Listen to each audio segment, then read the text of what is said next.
Hi, welcome to the Property Show. I'm Jayashree Kurup. I'm editor MBTV, and today we're talking about the new activity that we've noticed on our Magic Bricks website in the Kolkata market. And discussing the drivers of this market with me are Sushil Mota. He's President Credai West Bengal and Chairman the Merlin Group. Arya Sumant, Managing Director Eden Reality, and Harshvardhan Neotia, Chairman of the Ambuja Neotia. Thank you so much, gentlemen, for joining us. We are going with what we've seen on the website. We've seen more traction in the real estate market in Kolkata. So let's go straight to Mr. Mota. Mr. Mota, help us understand what are the dynamics of the residential market in Kolkata and what are the economic drivers there. Well, Kolkata market has picked up much early than what was expected post unlocking. Uh, I think while sitting at home during the lockdown, people have realized value of a good own home. That is one of the key driver for demand to pick up. The second reason is that you see, for last 4-5 years, the prices have not increased. They were at the same level.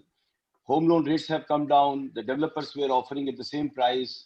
And that is what the reason people realized that this is the right time to buy home. And they already made up their mind during the lockdown that they have to buy a home. They were dinner table discussion amongst the family members and planning, etc. Because everybody had time to discuss and realization also that a good home is very much necessary for comfortable living. And pandemic is also given different dynamics of thinking to every human being. So maybe that a lot of people have realized that I must immediately take a home. And that is what we are seeing that, earlier we used to have, say, 100 site visit, maybe 10 conversion. Now the conversion ratio has also gone up. Maybe it has gone up at least to double to 2.5 times. There are serious customers coming. And I'm happy to share that good developers have also increased their price. At least in last quarter, the prices have gone up by 5%. And I can see that in next quarter, the prices will go up by another 10%. This is my own prediction. Maybe that people may differ with it. But unless the prices increase, there is no viability to launch new projects. So there were no new projects were launched in last 6 months. I mean, considerable good size project. And you seeing now from December end and January, you are seeing some news of new announcement. But these projects will come, say, in the month of, say, March, April, May, with at least 10% higher price tag. So that also people understand very well. And that is why there is good sales happening all, all around in all the segments. Yeah. Harshvardhan Neotia, help us understand who is the new buyer. Did work from home trigger a new fresh buy? Because people who were in other cities, finally everybody home. During the lockdown, what happened was it's not only the migrants who went home, it's a lot of people who were working in larger cities who found that they could go back home. Have you seen, was that one of the triggers? Certainly, I fully echo the sentiments expressed by Sushilji. Uh, I think broadly it's a combination of people realizing the need for space at home. And, when earlier you were spending most of your day out of home and almost coming home to literally kind of sleep. From that, when you transform to living at your home the whole day, the need for every family member to have some space which they could call their private space. They want to chat with their friends, they want to do some work on the a digital platform, or just have some time which is not intrusive with other family members. I think everyone realized the need for a little more space. So I think there's a greater traction to buildings which are nearing completion or completed because people want to move in fast into a larger space. The second thing, as Sushilji alluded to, I also agree that because of so many reasons, and not just the pandemic, but the general slowdown in the economy and the various pressure that was on the real estate sector, including the NPA crisis, etc., many projects could not get completed on schedule. Many projects, got stopped in the middle, etc., etc. So the buyer now has got a little conservative, and they are only looking for those developers where they feel that they can get their product on time and with the reasonable promise of quality that was projected to them. Therefore, there is a bunching of demand that is happening with the credible developers. And in that sense, there is a consolidation of some sort happening in the market. Now, this is not so easy an industry to consolidate because, even let's say for argument's sake, if we get offers, many projects which are halfway built are not compatible with the way we would like to build it. So even if there is a viability, inherent viability in it, it becomes difficult to integrate the brand with it. So there is a problem in integration of this nature, which is probably easy in the case of a steel company or a cement company or something else. But in real estate, this sort of half-constructed projects to be integrated on a consolidation basis is a little bit of a challenge, even if there is a viability. But having said that, there is some consolidation happening at the land level. So developers that have land, I'm saying developers who are not that, let's say, solvent or who don't have that access to resources at the moment because their monies have tied up in other projects. They are looking to partner with other developers. This is a new phenomenon, I mean, relatively new. I wouldn't say it's something that is only post-pandemic, but for some time, developers are also partnering with other developers to do projects where the other one may have a little better traction in the market or access to better banking resources or whatever. So these are the kind of new partnerships that are emerging. So my general sense is that we will definitely see a massive reduction in the number of players. Mm-hmm. And also, yes, I don't think we are back to pre-pandemic levels on a sigma level. Mm-hmm. In terms of if we were selling, let's say in 2019, X number of apartments, we are probably not at X, we may be slightly below that, but bulk of that business is going to much lower number of developers. So some people are benefiting disproportionately and some people are having a really tough time. So this is the kind of divergence that pandemic has accelerated. It was already happening in the market even earlier, but the pandemic has accelerated this divergence, in my understanding, in a significant way. Thank you. Okay. Arya, what are the parts of Kolkata? Is the demand concentrated into certain parts of the city or is it citywide? We have seen demands outside the city as well. So like if I talk about affordable housing, which has been one of the major real estate drivers in the past few years, especially because of the kind of SOPs the government has brought in. If you look at stamp duty, reduction in stamp duty rates, the income tax benefit and other things that the government has brought in. Also the CLSS discount. We had seen affordable housing pick up much more significantly in the last 3 to 4 years. And now these affordable housing, you don't just see citywide, you see outside the city as well. So we have seen good demands in that particular segment. And if I talk about sectors, then again, yes, we have some pockets in Rajarhat, New Town, which are doing considerably well. Then with the increasing pace of the metro construction, we have seen some good demand in the Joka sector as well, the Diamond Harbour area. Then if you look at the BT road, we have seen good demand there as well, where there is good road connectivity and there's good rail connectivity. So yes, the demand is not just at a specific location in the city, it is citywide and it is outside the city as well. And we have done fairly well. I think Kolkata market has responded well immediately after the lockdown ended. So it's not that we started seeing sales post this festive season. I would say as soon as the lockdown ended, we started seeing very good uptake because there was a lot of pent-up demand here. And from July onwards, we started seeing a good significant number of sales. And what has been good is that the demand has been steady. Like we had earlier seen that during the puja period here, we used to get lesser demand compared to say the July or August period. and then it used to again pick up right after the puja period ended, because again that's here the festive season, people generally don't stay here. So what has been good this time is that the demand has been steady throughout. And again, in November, December, we have seen even a 5%, 10% uptake.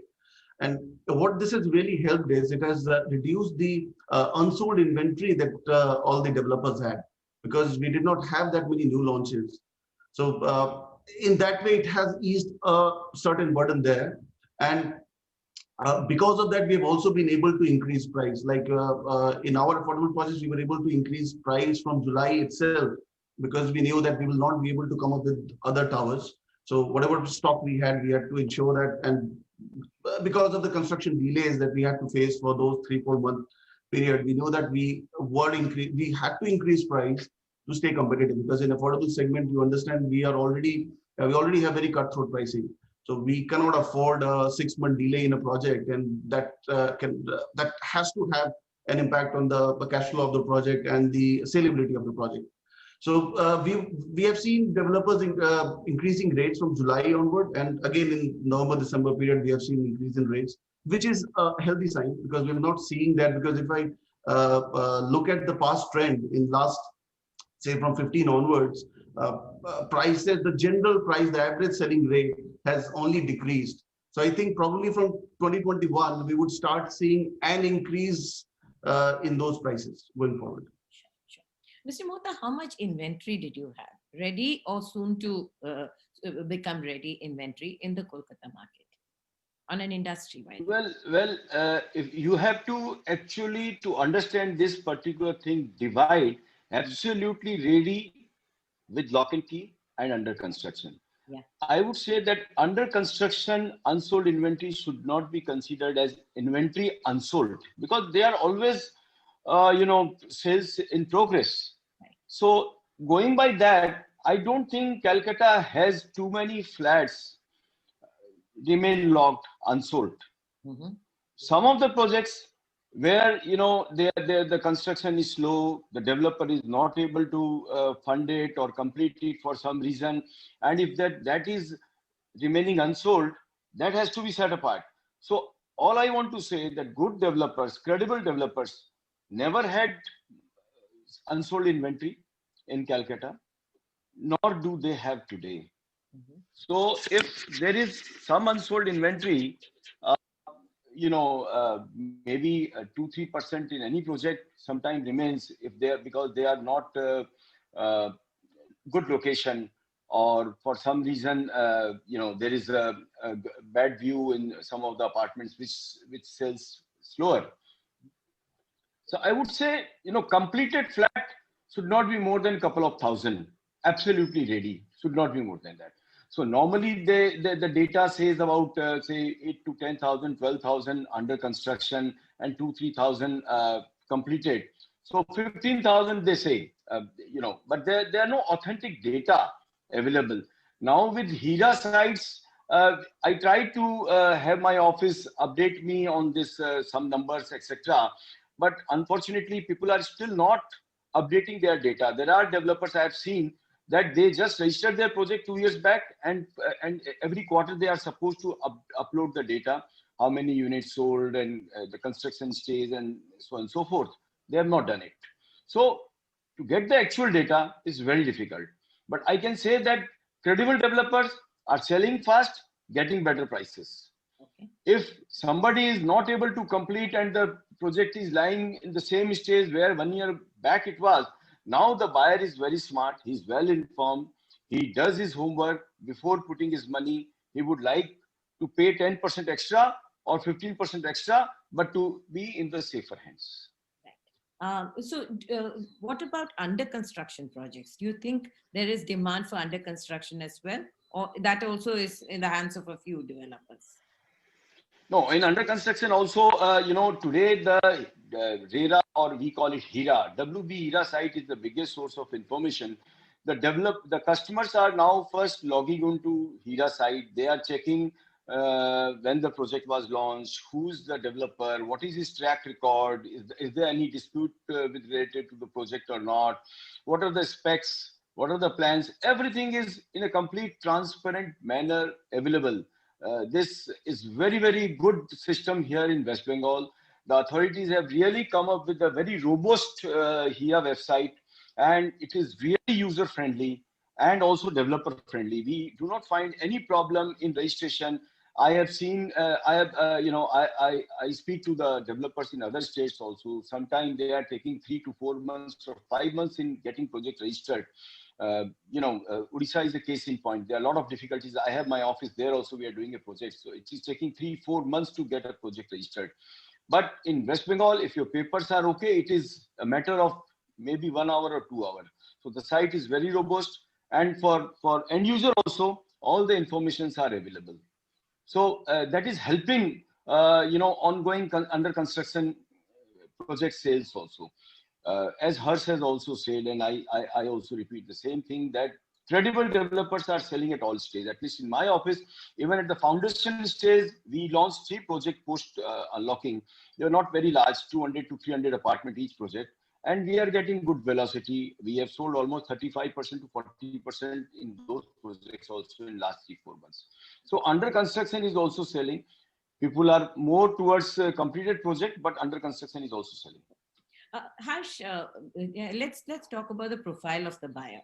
Is the profile changed at all during the lockdown? And if so, is it a younger buyer who's buying? Is there an upgrade buyer, for instance, with the way we look at homes has changed, like you said? So people need more space. In many cities, we're seeing that people are looking for bigger homes and so on. So let's talk about the buyer and the preferences. I don't have a representative sample within my office to be able to tell you about this, because post-pandemic, we only had a couple of projects and most of them were a little bit above 1 crore rupees. So, but I think my sense would be, and I think Sushil would be better equipped to answer this because he had the CREDAI kind of data with him. But my general sense is that the age profile has come down. One of the reasons is that the general conversation pre-pandemic with the millennials were that they were not interested in investment in real estate, and they wanted to, be a little nomadic and kind of live wherever they work, etc., and not get stuck with an apartment and things like that. So there was even amongst my children, there was a conversation, and it was hilarious because my son was telling me, he says, "Dad, you're in a business which is not going to have a great future." I said, "Why?" He said, "My friends don't seem to want to buy a house." So I said, "But what about the reason?" He said, No, because it's too much of a jhamela, and they don't know where they will live and this and that. So this kind of conversation was there. But I think it has changed post-pandemic. I think what has happened is people have realized that ek to ghar hona chahiye, at least have one place somewhere. Maybe not, unlike in the past, if we had more money, we would do many homes here and there. Now that probably is over. But people still want to have one home at least. And at least where you can feel the thing that in case you get stuck into any such situation, you can nest somewhere and you know that you can't get thrown out, etc. So this is something that has changed, I think, to some extent. I don't know statistically how big this number is, but I generally sense that there is a change. Arya, would you like to comment on the new buyers, the people who are buying in this during the pandemic? Yes, see, the Bengal, we don't, it's not that we have had an influx of IT industry, so we have a lot of young buyers here. So it's all averaged out. So we have all segments of all TGs buying flat here. So we haven't seen as that stark a difference in say youth have started buying more, or we have seen middle-aged or senior people buying, but still been average. What has really been heartening to see a kind of a reversal of trend post-pandemic is that if you look at the last few years, then the average flat size was reducing, which again is difficult for us as developers because decent size of flat is it's easier to build, it's more spacious, it's more airy, it's easier to sell. So what has happened after pandemic is that people have realized, as Harshi was saying, that they need bigger homes, they need better homes, because earlier they used to just come to home to sleep. So the entire day they were working, in the evening they used to stay outside, and at night they used to just go and sleep. But with pandemic, it has changed their perception on what a home is and what kind of home they want. With the children's required to do study at home, and with them working from home, they require better and organized housing spaces. So yes, that is something which has been very heartening. So there we have seen that earlier, the same segment, which was say looking for a 2-bedroom flat, is now looking for a 3-bedroom flat. Even in 3-bedroom, we were looking at say now, because of affordable segment capping these carpet area at 60 square meter. Now we have started seeing that no, people want to move out of that. And even as developers, we are thinking, no, we probably can't just restrict ourselves to that particular size, because because we have started seeing demands come in. And because of that, what has also happened is that there were a lot of projects which were say launched in that 13-14 period, which had some unsold inventory, which we have started seeing they've started moving now, because those flats, when they were designed, those housing when they were designed for that specific era. And after 16, post 16, we had started seeing more of affordable housing coming into the picture, which has started, where we had started seeing that at the same place, you could get you could see a huge difference in terms of pricing, in terms of ticket size, if not pricing. So you had a say 1,500 square feet 3-bedroom at say the same price. Some other developer came and they were building a 1,200 square feet 3-bedroom or a 1,000 square feet 3-bedroom. And so you could see that if they were paying 75 lakhs for a 3-bedroom there, now they could get us a 3-bedroom flat, not a similar size, but a 3-bedroom flat for say 50 lakh rupees also. So now we have started seeing that no, people are saying, no, we want bigger spaces, we want better spaces. And that is helping us move the old inventory, as well as in planning the new projects in the coming future. Right. Mr. Botha, what defines a location in Kolkata? For instance, if I talk about Bangalore, it would be the IT corridor, it would be the manufacturing corridor, and so on. But these are the corridors which seem to do very well. Talk about the Kolkata market. When somebody is picking up a property, what are the drivers of that location? See, if you ask Calcutta driver, there is only one area, Newtown and periphery area, which you can say as some, because of the Newtown and Newtown, an organized township, and that periphery area also is well connected to the Newtown, and the social infrastructure is also growing. So that is one hot location. But otherwise, you see the metro corridor are also another driver, uh, like Joka or Havda or you know, the Toliganj area or Behala areas. These are the attractions. In terms of economy, Calcutta has more of now service-based economy or MSME. There are a lot of people who are working outside Calcutta, buying home in Calcutta for their parents or for their future. So everybody is preferring according to, maybe if he is a resident of Behala, he will buy a new home in Behala. If he was residing in say Garia or that side, he will prefer there. New migrants or people from the city, some of them are shifting towards Newtown. So it's a mix. But I think Metro Corridor and Newtown, these are the two important factors for, you know, people to select. In terms of age, I would give you one more specific answer. You had this question also. I think in Calcutta, 40 to 50 maximum customers are coming from that group, because by 40 these people are getting established in their life. Even if they are working outside or they are NRI, they are buying. They are in my company. 30% of the customers are NRI. Okay. I think the Harsh will also agree with me that there is a large section of NRI or non-resident Calcuttans. They are buying home in Calcutta, because Bengalis are very much attached to their hometown, home state. And they would like to have a home here back in Calcutta or in Bengal. And the resident Calcutta, the Calcutta resident and the non-resident, is there a difference in what they look for? Like the NRIs, the non-resident Calcuttan, and the guy who's staying in the city and looking for a house. Is there any difference in the kind of houses they're looking for? Well, non-residents will prefer a gated community. They will hardly go for a standalone small buildings.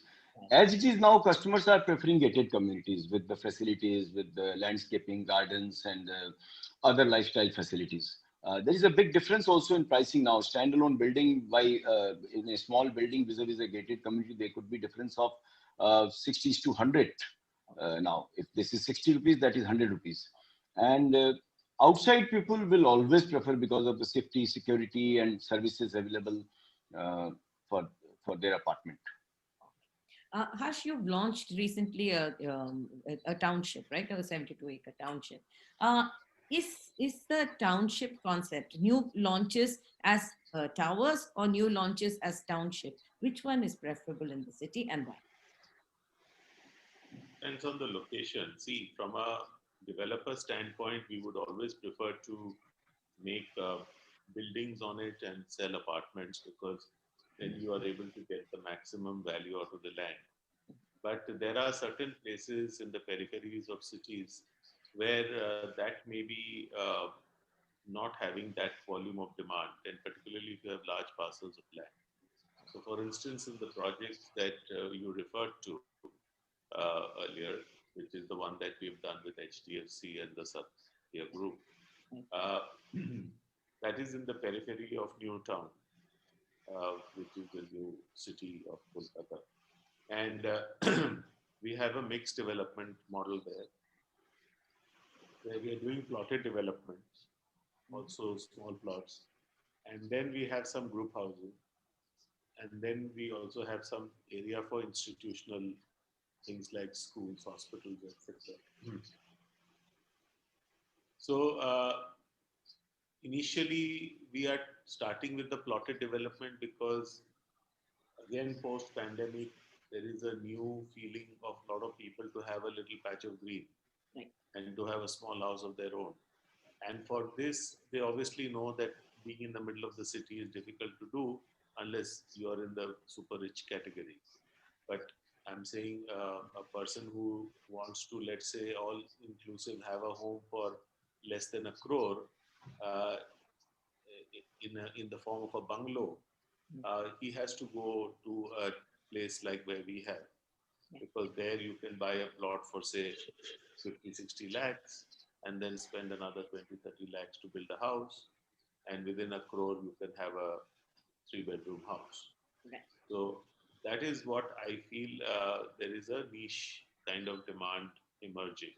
Okay. Of course, the place where this is has to be in reasonably close proximity, good access, and it has to have all the bells and whistles necessary for conducive living, like good infrastructure, roads, water, sewerage, uh, electricity, parks and gardens, walkways, landscaping, and all those works. Right. So even this township that we are referring to and another one we are doing in Siliguri are both gated townships. Right. So once you come in, there is a sense of privacy to the area. And of course, you have also at your walking distance things like club and stores and some other amenities like school and hospital, etc. Right. So that is how it is. So I don't think one can say that one is better than the other. It totally depends on where the land is, and therefore how do you optimally utilize it, depending on what velocity you want of sales. Yeah, absolutely. Arya, is sustainability part of the bells and whistles that Harsh referred to? Do you see that people are worried about sustainability, reuse? Where does the power come from? Maybe solar and things like that. Is that driving the Kolkata market? It's not exactly driving the Kolkata market, but that's something which we should drive and that we should promote, because the kind of development that we undertake, it will always help if we try and imbibe a sustainable model. Because once we start doing that, then only we can build the ecosystem around us. Mhm. Like if you see, when we started doing our affordable projects, we were looking at how we could make it. So we had done the affordable to buy things. So we can say go to little outside bit outside the city, and then where we can get lands at cheaper rate.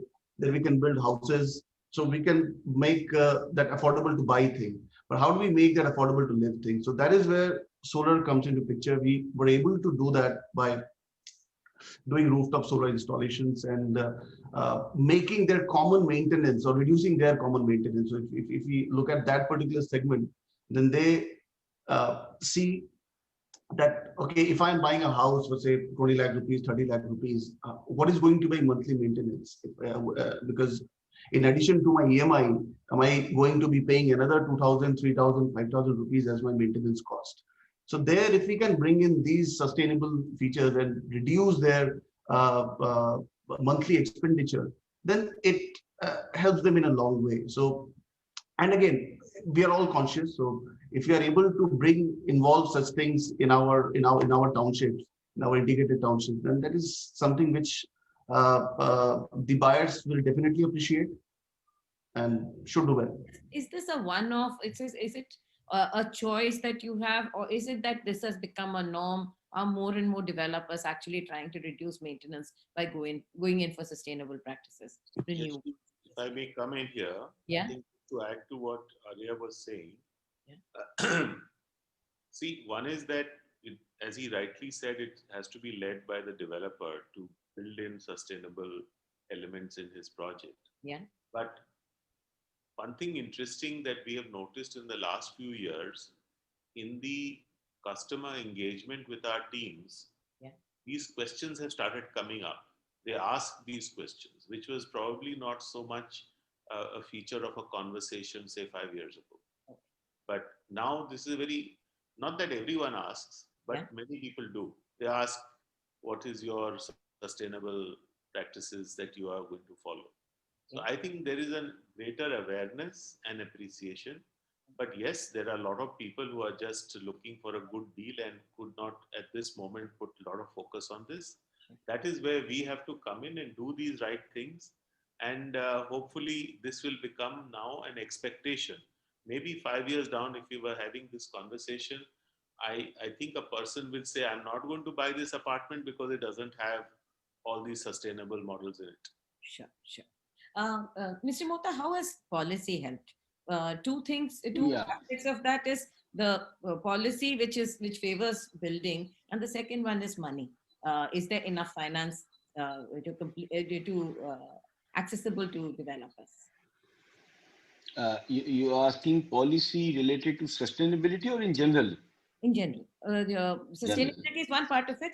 Policy which so first to speak about sustainability, you see, thanks to this Environment Authority and the central government, this environment law, more than 20,000 square meter, already a lot of elements of sustainability come in, like recycling of water, STP and groundwater recharging and greenery and to some extent solar power, etc. are there. Now coming to the general policy, the budget is coming. CREDAI has given a representation, and our representation is more focused on making the homes affordability, getting some shops for our customers. The developers do not want anything. All we want is that make homes more, leave some more money in the pockets of customers so that they can afford better home. They can buy a home, like home loan repayment limits in income tax, or interest repayments limits in income tax, those exemptions, something in GST. These are the things we have asked as policy intervention. Environment clearances takes a lot of time. All the clearances are same cut paste copy. They can be part of building laws, but still we have to go for each and every project. We have to seek a clearance, which is same. All the features which I just told you, and but they take about 1 year to 18 months, which is serious wastage of interest cost, and ultimately end users has to pay. The central government is looking into it, but I wish something needs to be done. This is a very serious issue. And you've been raising. Developers are. Yeah, we have been raising this for last 3 years, and trust me, now the developers are also very conscious about these features. in all, even in affordable housing, people are putting this rainwater harvesting or the water recycling and all those things. Even in affordable housing, they are doing. And because in some of the municipalities, there is incentive also. So that is also one of the reasons that people are doing it. And as it is, these have become the norms now. So, and whatever the environment guidelines, they can be part of the building by rules. They are already part of, many of them are already part of building by rules, like tree plantation, etc. is already there. So separate environment clearance process is a sheer wastage of time, and 15 months on an average interest cost burden on the whole project is going to increase my cost by at least 10%, if So not you're more. saying that 10% of my evidence was that I can give that discount to my customer if I don't have to waste that kind of money. Right. I'm going to pick up some of the queries that have come. If any one of you can jump in and answer these. What has changed after the lockdown in terms of real estate demand? What are people buying in East Kolkata? Would you? Yashri, I will have to go in 5 minutes if you don't Yes, mind. we'll close in another 5 minutes. We are almost at the end of that. I just wanted your responses to what consumers asked. Would you like to talk about East Kolkata? That seems to be a question there. Any of you? Harsh, you would? What they, Dil Mange More, what they want is a great price for a good product from a good developer. That's a very simple ask, but very difficult to do. So, No, good developer we can do, but good price is always a question mark. What is a good price? yes. Okay. So, Somebody else also asked about East Kolkata versus South Kolkata. So if you would want to answer So that. both are in demand. East Kolkata and South Calcutta both are in demand. As I told you, that South Calcutta, because of its traditional, South Calcutta has got its charm because of the social infrastructure availability, school, colleges, clubs, etc., and public transport system. And South Calcutta now also connected with the metro. And East Calcutta because of the new town and the new developments happening there. So both have got their, and the IT more in Salt Lake, and the younger generation more going towards goes to airport. So both has got their own tractions. Even North Calcutta, there is good demand. In BT Road and all, there is good demand. We have done one project and it's sold very good. And I think Harsh and Sumant is also doing, they are good demand in North Calcutta also. In East Kolkata, what I have kind of felt is that because we have very young crowd there, so people are actually looking, but in more than other places, they're looking at amenities and facilities. So they're more concerned that, okay, if I get this housing, what kind of facilities does it have? Because this younger segment, they're more inclined because they work a specific hours and they know that when I get back home, I need a specific kind of environment. So I think a lot more focus on amenities and facilities is there in that particular area than I would say in other areas. Okay. There are a couple of questions. Yeah. Jayashree, I'll just add to this. You see, unlike a city like Delhi or Bombay or even Bangalore, where there is a very large migrant executive population, Calcutta has had very little inward migration. Right. Therefore, Calcutta, essentially, the buyer is a Calcuttan or at least a person from Bengal. Right. Now, because of this fundamental nature of the buyer, except for the small segment of NRIs that probably are coming from outside, Yeah. Even them, those NRIs have families here. Right. They have already, I would assume, a preference for a particular area. Okay. So 75% of the buyer is not fungible between one area and another. If he wants a place in, South Calcutta or North Calcutta, East Calcutta, he's pretty much interested in that because he has family, friends, whatever ecosystem he has. Sure. So this is one very important. The only area which is a bit of a melting pot is Newtown. Because of the new infrastructure, this is probably one odd thing in Calcutta where people from all parts of Calcutta are sometimes coming here because of the modern facilities and wider roads and better parks and this and that. But otherwise, every area has a certain traction, and therefore, depending on the nature of the project, the pricing, etc., I think there's a demand in every part of Calcutta. Absolutely. That's very insightful. In fact, there are a couple of NRIs who've said, what should we look for when an NRI buys into the city? Would you like to give them a rule of thumb? What should you look for? First thing, he should log on to HIA website, get all the information, update himself with the project data on the site, vis-a-vis on site, uh, check the track record, the past project of the developer, his delivery schedule, his quality schedule, quality, and then only he should take a decision. Of course, he will see the location, price point, etc. But in terms of the selection of the developer is very important, which most of the customers are doing these days. And that's the advice I think each one of us would like to give. Any closing comments, Harsh? No, thank you. It was wonderful. I mean, we've covered a lot of ground, I think. And Yes, we did. we can talk till the evening for this subject is so wide. But it is a market that definitely has potential. It's a market that definitely sees, there seems new traction. And that's why we thought that we would focus on. No, it was well timed and it was a good conversation, I would say. And I look forward more of such conversation with you. Very well crafted program. I must appreciate to you and and Deepak Singh and his team. Thank you. Thank you so much. Thank you so much for joining. Bye. Thank you, Arya. Thank you, Harsh. Thank you, Mr. Motan.